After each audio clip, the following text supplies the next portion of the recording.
কড়াইটা গরম হয়ে গেছে। গরম কড়াইয়ের মধ্যে এখন তেল দিয়ে দিলাম, সাথে কিছু জিরা দিয়ে দিলাম, দিয়ে এখন সাথে কিছু পেঁয়াজ কুচি দিয়ে ভালোভাবে নাড়াচাড়া করে নিব।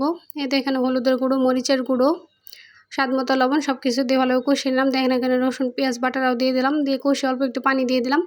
কষানো মশলার মধ্যে এখন তেল ছেড়ে দিছে, তাই এখানে আমি আলু আর কচুরমুখিটা দিয়ে দিলাম, দিয়ে ভালোভাবে নাড়াচাড়া করে সাথে বরবটিও দিয়ে দিলাম, দিয়ে ঢাকনা ঢেকে রেখে দিলাম। এতো ঢাকনা কিছুক্ষণ রেখে দেবো ভালোভাবে কষানোর জন্য আর কি। এতো ঢাকনা উঠে আবার ফিরে এলাম। তাই কষানো সবজির মধ্যে আমি ট্যাংরা মাছগুলো দিয়ে দিলাম। আজকে সবজির সাথে মাছটা কষিয়ে নিব আর কি। তো যাই হোক, মাছটা অলমোস্ট কষানো হয়ে গেছে, তাই আমি এখন একটা চামচ দিয়ে মাছগুলো তুলে নিলাম। আসলে যখন সময় থাকে না তখন আমি এভাবে রান্না করি। তো যাই হোক, এভাবে ঢাকনা ঢেকে দিলাম আবার একটু।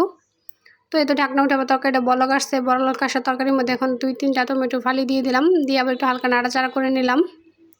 তো তরকারিটা অলমোস্ট হয়ে গেছে প্রায়। তার সাথে এখন আগে থেকে কষানো মাছগুলো দিয়ে দিলাম, ট্যাংরা মাছগুলো দিয়ে একটু ছড়িয়ে দিলাম আর কি। সাথে এখন কিছু ধনেপাতার কুচি দিয়ে দিব তরকারিতে, জাস্ট ফ্লেভারের জন্য আর কি। তো এইভাবে সবজি দিয়েও ট্যাংরা মাছের ঝোল করে রান্না করলে অনেক মজা লাগে, কিন্তু খেতে খুবই মজা ছিল তরকারিটা। তো আজকের রেসিপিটা কেমন লাগলো অবশ্যই কমেন্টস করে জানাবেন। ভালো লাগলে শেয়ার করে দিবেন। সকলে ভালো থাকবেন, সুস্থ থাকবেন। আল্লাহ হাফেজ।